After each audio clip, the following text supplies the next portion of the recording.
So they'll be calling you radical. Don't look now, but bowling for catastrophe. Yes, it is snowing again. There's the mighty Ben Loma. It is snowing again in North Ogden. It's April 21st. Oh, we get late storms, but not every day. So I'll be having a funeral today for my teeth. So to the hospital to get my heart valve checked out. So, and then this afternoon they're gonna have to medicate me.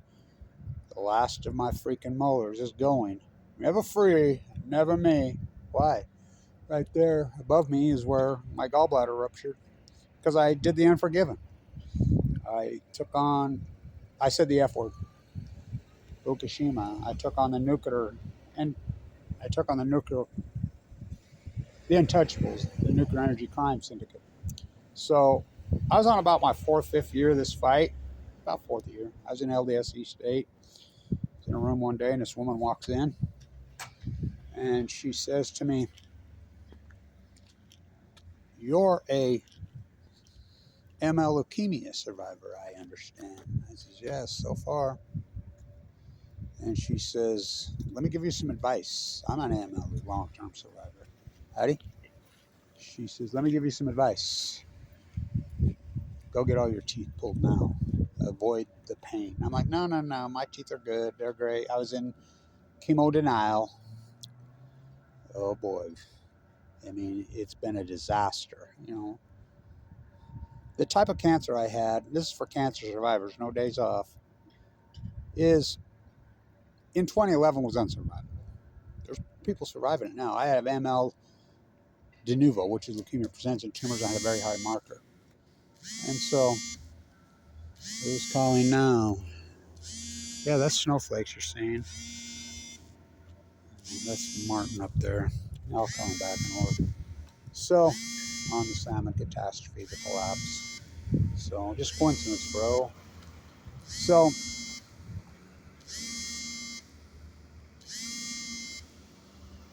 all right, how many times you gonna ring?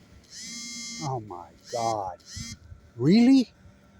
So, this phone rings off the hook all day, and 99% of all calls are, well, a big piece of them are scam likely and radio goo goo gaga blabbing. I mean, some of the craziest shit you ever heard, you know. But so anyway, howdy. For the long-term cancer survivors, I'm having a funeral for my last molars. They're coming out today. You got to medicate in front because what the chemo took everything else out. You know, they got to tweak it. You know, and it's working now. But I was one of the guinea pigs. So teeth gone. You think about it. There's no parking spots here at the hospital. There's 8,000 employees here. Well, I wonder why. Everybody's sick. Everybody's sick. Our food, our air, you know, Fukushima is nothing.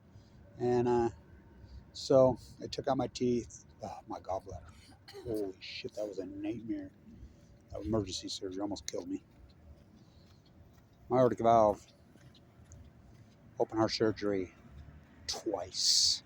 I've got scarring on my head. I had so much chemo that my hat size actually grew so much. And then I started wearing that thing because it burned a hole in the chemo burned through the top of my head. I have scarring all over me. I have so much scars on me now that you wouldn't believe it. I have my Fukushima fish hook, which looks like a bullet wound. I got my tattoos, and this is important too.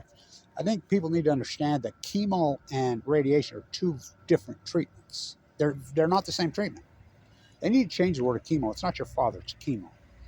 I had mushroom derivative, you know, RCM squared. I mean, the cocktails are very, very dynamic and very different than your father's chemo, literally. And radiation, I'm not a fan of it. They do a lot of it here, but I have 4 tattoos of me, little dots, but I had very, very little. Fimbo's like, I don't want any, you know, because the radiation, Rachel Carson, will give you the cancer. So Dr. Thompson at LDS, I was his very last patient. I says, and Fimbo's only if he does it. And he says, I'm doing very, very light right where those tumors were, my lower right mesentery. And so, funeral for some old friends. remember the first one when I opened a beer bottle with my teeth, which I did my whole life like an idiot. When I was a kid, it didn't bother me. I was in San Francisco. This guy come up, Kevin Blanch, you know, he had this Fukushima bicycle. Let's have a beer. You got an opener? He's like, no, do you know? Yeah, give me it. But anyway, it didn't matter because they were all going to go anyway. And they did. It's a lot of pain. Fighting long-term cancer survivors are so abused and so neglected. And so, I mean, we're the most discriminated people almost on earth besides Indigenous Native Americans. That's the most discriminated people on earth. Well, a lot of the brown people are so discriminated against right now. It's unbelievable. So it's still snowing, so we're bowling for a catastrophe here. I mean, a catastrophe. And I'll tell you we're bowling for a catastrophe. Oh, optimal weather for, I know it's the worst case scenario. It's 15, 20 degrees below normal every day, so there's no runoff happening. And the rivers are still full. It's just delayed and inevitable. I mean, it's getting late. We get into May, it could pop to 100. Then look the fuck out, that's all I gotta say. I mean, bowling for a mudslide catastrophe. Stay tuned.